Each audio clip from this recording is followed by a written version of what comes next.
Stay tuned for this teaching to learn more about the various parts of the Shema and how that fits into the larger study of the concept of the Godhead.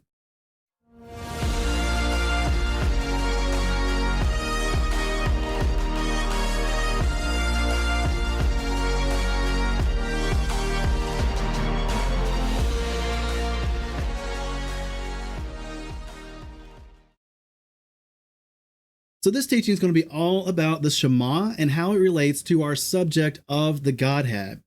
Now, if you'd like some more information on this particular subject, go down below in the description, click on the link, and that'll take you to the article post for this episode, which will have the on-demand video, the slides that you're seeing here on your screen right now. It'll also have the notes that we took for this subject, and in time to come, also transcript if that would be of any use to you. But it's all conveniently located for you in one post on our website at godhonesttruth.com, and a convenient link has been put down there in the description, and that should be there whether you're watching on a video platform or whether you are listening through an audio podcasting platform. So just to recap real quick, the purpose of this series is to help you, the viewer, the listener, start from a point of not knowing anything about the Godhead or the subject of the Godhead. Then you can learn what the scriptures say about the Godhead regarding various elements surrounding it, especially the main elements and concepts surrounding the study of the Godhead.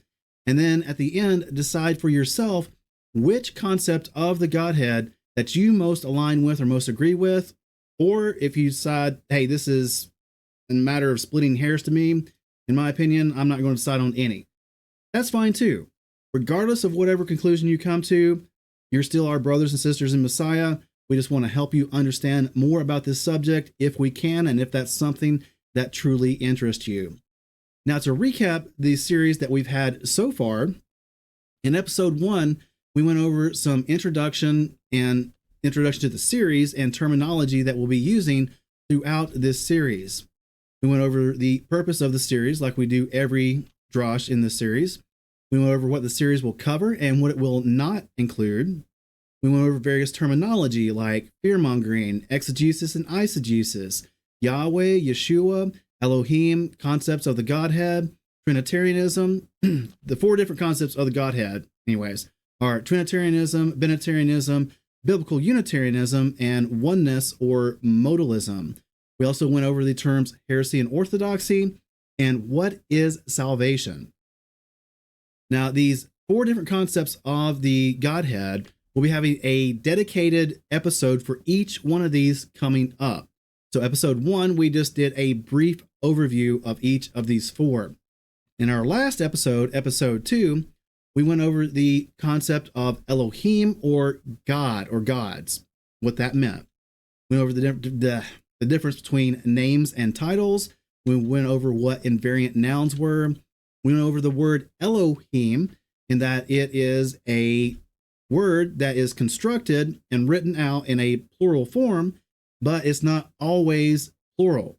It can be singular or plural depending on the context. And in Hebrew, context matters a bunch, especially with words like Elohim. We also went over the modern word God or gods and what that means, and how it applies both to our faith now and also this subject of the Godhead. Now, if you haven't watched the previous episodes, we invite you to go back and watch those, as that way you'll be caught up and you have a better understanding of what we're going to be talking about when we talk about it in this episode and future episodes. So, the Shema. What is the Shema if you don't know what it is? Well, just to briefly start out telling you some of the importance of the Shema from Chabad.org, the Shema Yisrael are the first 2 words of a section of the Torah that is the centerpiece of the morning and evening prayer services, encapsulating the monotheistic essence of the faith. From a BBC article describing the Shema, it states, "The Shema is regarded by many believers as the most important prayer in the faith. This is because it reminds them of the key principle of the faith: there is only one God. This is a monotheistic principle." And finally, from the Bible Project, The Shema is one of the most famous prayers in the Bible. It was a daily prayer for ancient Israelites and is still recited by the Jewish people today. This prayer has been one of the most influential traditions in Jewish history. The Shema has functioned both as the Jewish pledge of allegiance and a hymn of praise. Now, for those of you who have somehow skipped all the liturgy that we do, or in any Messianic synagogue, or in pretty much any Jewish synagogue, here is the Shema from Deuteronomy chapter 6, verse 4. Hear, O Yisrael, Yahweh our Elohim, Yahweh is one. Now, in its simplest form, that is the Shema. The fuller form, like we do here in the liturgy, those other parts were added later on. But originally, this is what the Shema consisted of, this one verse. And in Hebrew, it is Shema Yisrael, Yahweh Eloheinu, Yahweh echad. So that's in a nutshell, what the Shema is. And in fact, it was so important that Yeshua, our Messiah, even reiterated this in the Brit Hadashah. Mark chapter 12, verses 29 through 30. And Yeshua answered him, the first of all the commands is, Hear, O Yisrael, Yahweh our Elohim, Yahweh is one. And you shall love Yahweh your Elohim with all your heart and with all your being and with all your mind and with all your strength. This is the first command. So it's so important that even our Master and Messiah, Yeshua, made sure to reiterate this in his teachings during the Brit Hadashah. Now, a couple of concepts I think is important to understand, have a better understanding of the Shema anyways. One of those concepts is the concept of an ordinal number.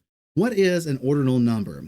Well, from Grammarly.com, ordinal numbers are numbers that show position or order in a sequence. Ordinal numbers show something's position in a series, such as its sequential order, ranking, or place in a list. Ordinal numbers are only used for organization and list, not quantities, from dictionary.com. Also called ordinal numeral, any of the numbers that express degree, quality, or position in a series as first, second, and third. That's what an ordinal number is. Words like first, second, third, fourth, fifth, etc., etc. And then finally from mylanguages.org on the concept of ordinal numbers in Hebrew.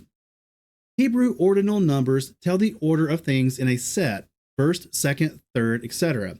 Ordinal numbers do not show quantity. They only show rank or position. So this is one of those areas where Hebrew matches up with the English concept of something in ordinal numbers. Both in Hebrew and in English, the ordinal number shows the position in a series or in a set. However, ordinal numbers, both in Hebrew and in English, do not denote quantity. So here's an example from the Hebrew of an ordinal number.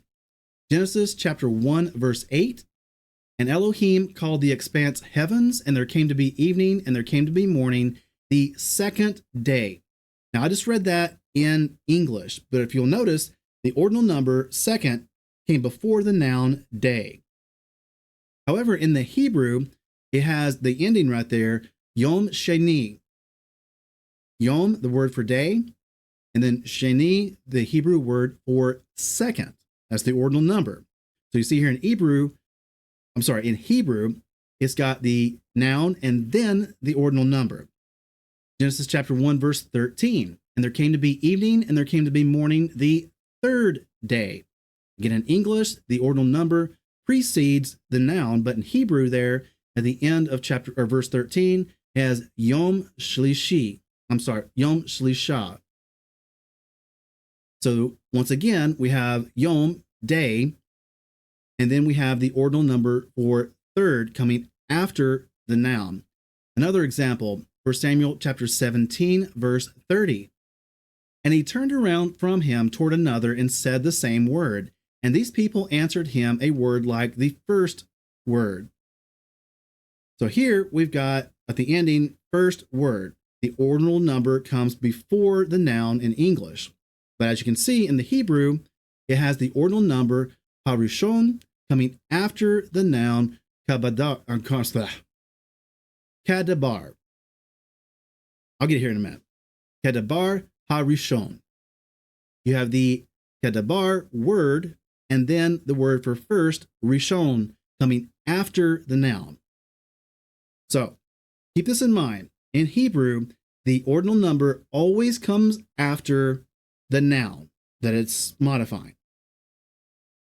Why is that important? Well, one of the things we can take out of ordinal numbers, both in Hebrew and in English, is that each and every ordinal number describes one singular position within a set that it's describing.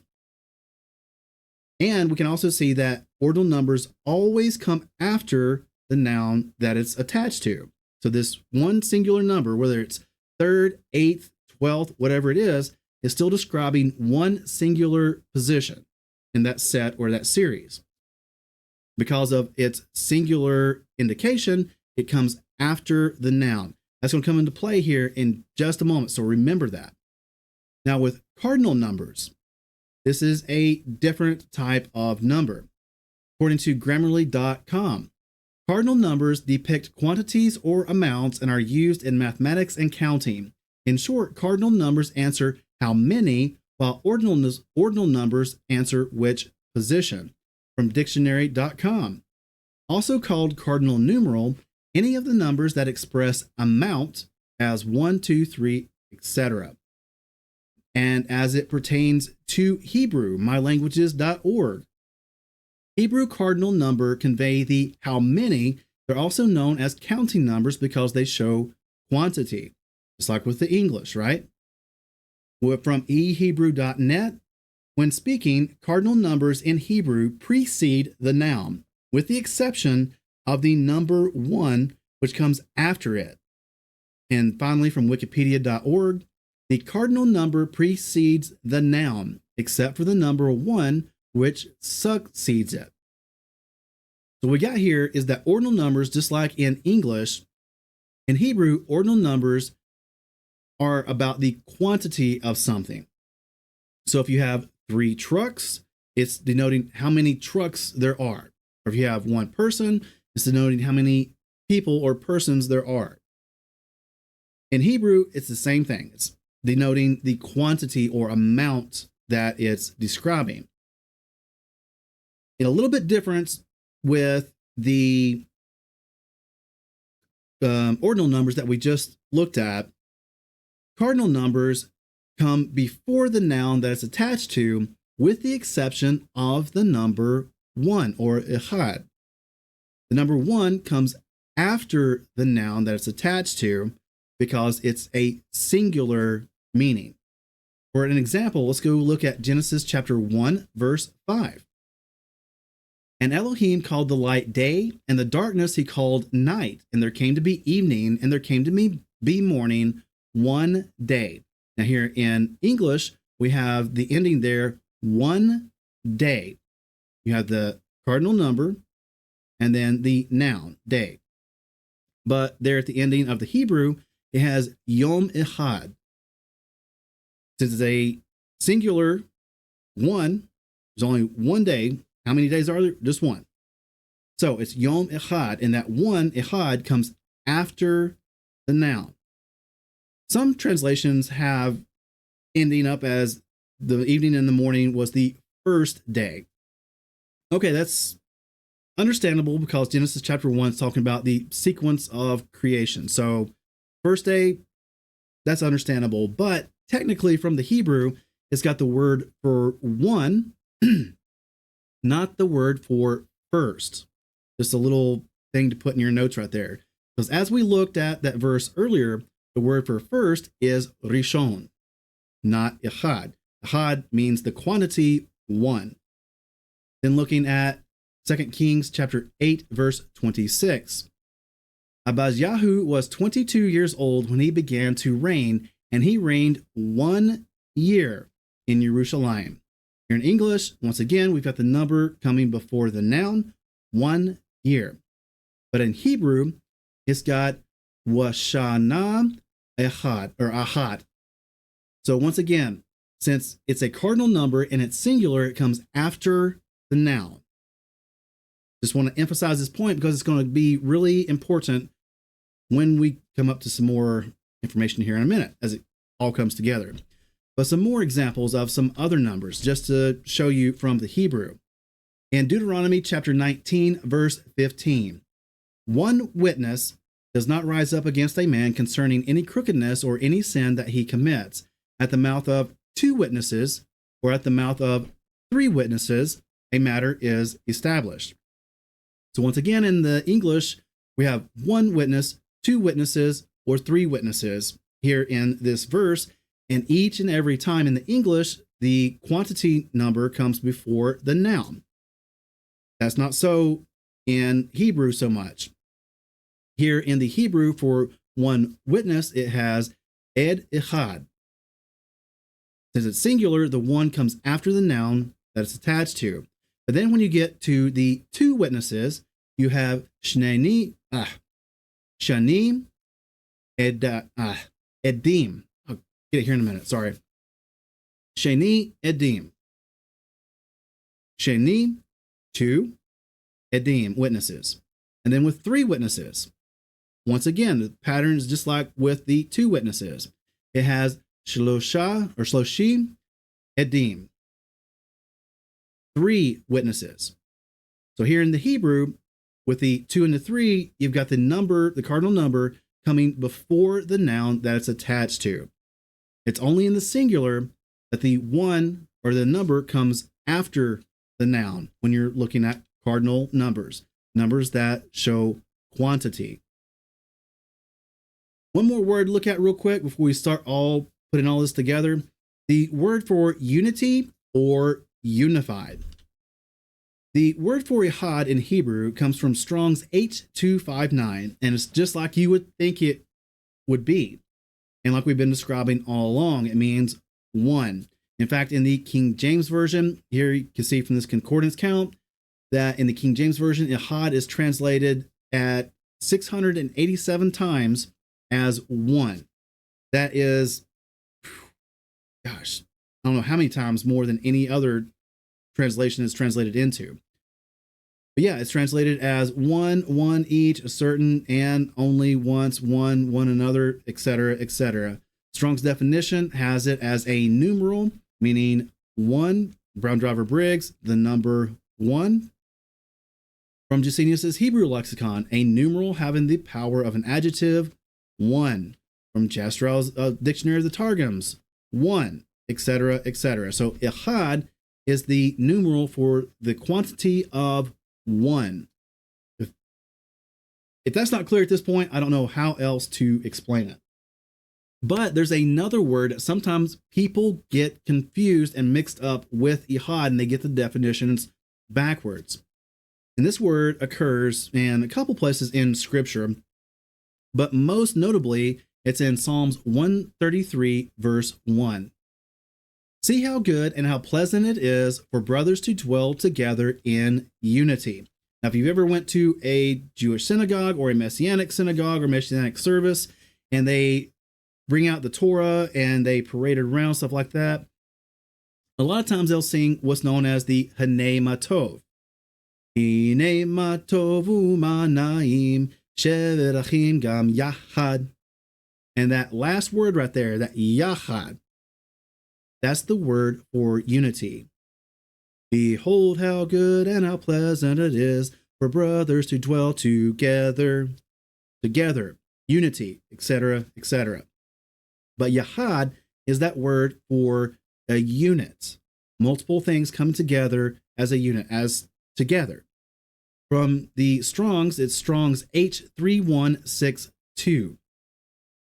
And there you can see the translation that's translated into, in the King James Version, it's translated as together, altogether, alike, likewise, with all, miscellaneous. And then it's also translated as union or unitedness, or as together, altogether, altogether, alike. Strong's definition has it as properly a unid, unitedly, alike, at all, etc., etc. From Brown Driver Briggs, unitedness, etc., etc. And then also as well, don't really get into the adverb, but anyways, together.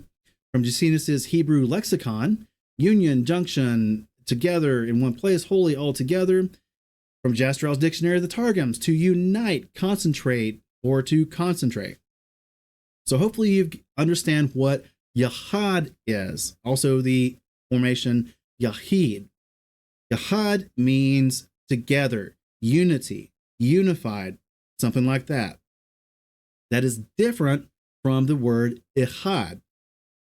Echad is the numeral for the quantity of one. That's different from yahad. In fact, the root for echad is from Strong's H258, ahad or echad, and pretty much means a unit, one singular unit or one, which we've been saying all along. Echad means one, but yahad comes from Strong's H3161. Yahad means to be or become one, join or unite. So if you have a group of people that come together, they are echad, they are unified. Or if you just have one person, that's echad, one. An example of both of these words occurring in the same verse, Deuteronomy chapter 25, verse 5. When brothers dwell together and one of them has died, etc., etc. This is the part of the law of the levirate marriage. Anyways, here you got the word for together, yahda,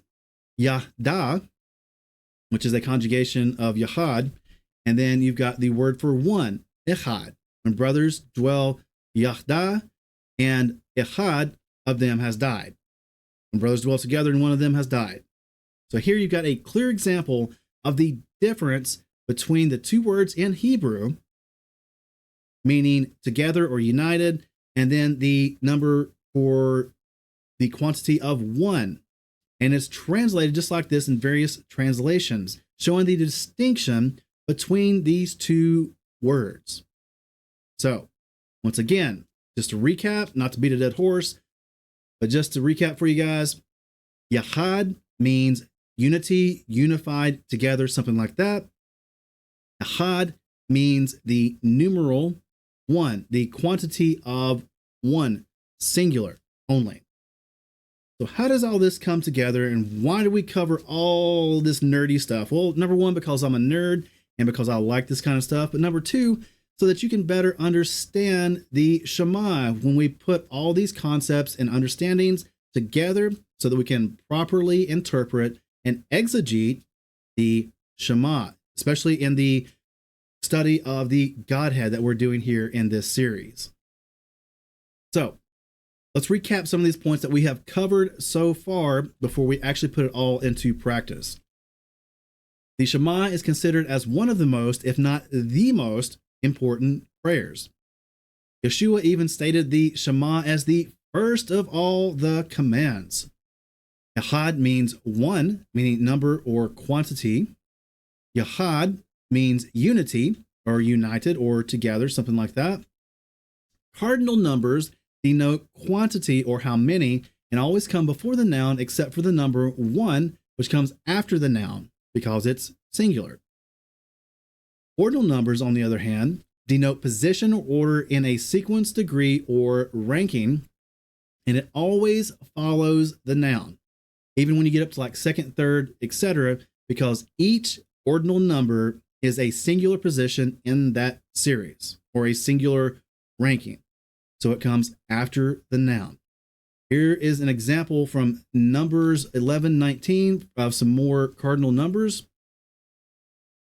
You shall not eat just 1 day or 2 days or 5 days or 10 days or 20 days. So in English, once again, each cardinal number precedes the noun that it's attached to. That's just how we do it in English. But in Hebrew, it's slightly different, just one little tweak there. The Hebrew words for 1 day is yom echad. Once again, you've got that echad, that singular one, coming after the noun because it's a singular concept they're trying to explain here. The word for 2 days is yomayim, and then that's just one word, which that gets into a whole lot of the stuff. But let's move on to 5 days. You have hamisha yomim, which means 5 days. But again, you got the cardinal number coming before the noun that it's attached to. Same thing with 10 days and 20 days. The only difference in the cardinal numbers is with the number 1, echad. Moving on into the Shema. Hear, O Israel, Yahweh our Elohim, Yahweh is one. Shema Yisrael, Yahweh Eloheinu, Yahweh echad. Once again, you've got that echad, that singular one coming after Yahweh. So how many is Yahweh? We know it's singular because it says just one. And we also know that there's only one Yahweh, and Yahweh is singular because that number comes after the noun it's attached to. See, that's why we've been beating this dead horse, so that you can see it right from the get-go when you look at the Shema. Now, in Deuteronomy 6:4, there are various ways that this has been translated over the years. In the Scriptures 2009, it has, Hear, O Yisrael, Yahweh our Elohim, Yahweh is one. In the Legacy Standard Bible, Hear, O Israel, Yahweh is our God, Yahweh is one. With the ESV, pretty much the same thing. Hear, O Israel, the Lord our God, the Lord is one. But in the King James and a few other ones, they have just a slight variation here. See if you can recognize it. Hear, O Israel, the Lord our God is one Lord. A little bit different. However, the first 3 translations that I read you here are more true to the flow of the actual Hebrew. And here it is laid out for you. Each word, as it appears in the Hebrew, matched up with the equivalent word in English. Shema, hear. Yisrael, O Yisrael. Yahweh, Eloheinu, or Elohim. Yahweh, echad, one, is one. So in most of these translations, like the Scriptures 2009 that we read from, it pretty much follows the exact same flow and word order of the Hebrew. Now, sometimes you got to change that around because it just doesn't make sense in English grammar, but here it's pretty much word for word the same thing as the Hebrew. It's a little bit different in the Greek, though, and I'll diagram it out for you here in just a minute. But here, O Israel, Yahweh our Elohim, Yahweh is one. More evidence to the singularity of Yahweh. Back in the previous episode, we looked at Elohim and the word God or gods, and we went over how the Hebrew word Elohim is plural in construction, but not always in usage. And a lot of people get that confused. They think that since Elohim is plural in construction, that therefore Elohim always indicates plurality, but it doesn't. If you missed last episode, go back and watch episode 2 for a further explanation on that. However, when you get into the Septuagint and the Greek translation of the Tanakh, or aka Old Testament, here you've got the word theos, where you would normally have the word Elohim in the Hebrew. Why is this important? Because Greek has both a singular and a plural for theos. You have either theos or theoi. However, in Deuteronomy 6:4, the Septuagint, the Greek translation, uses the singular theos. More proof, more evidence that Elohim is intended to be understood as a singular concept here, not a plural one. And here is your diagramming of the Greek or the Septuagint from Deuteronomy chapter 6, verse 4. And yes, getting nerdy on that, but I thought that was a fairly interesting point to bring up, just to help illustrate the singularity of Yahweh, and also the fact that Elohim is not always plural. It always depends on the context.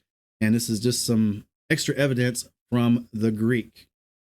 Anyways, in summary on the Shema is considered one of the most, if not the most, important prayer in the faith.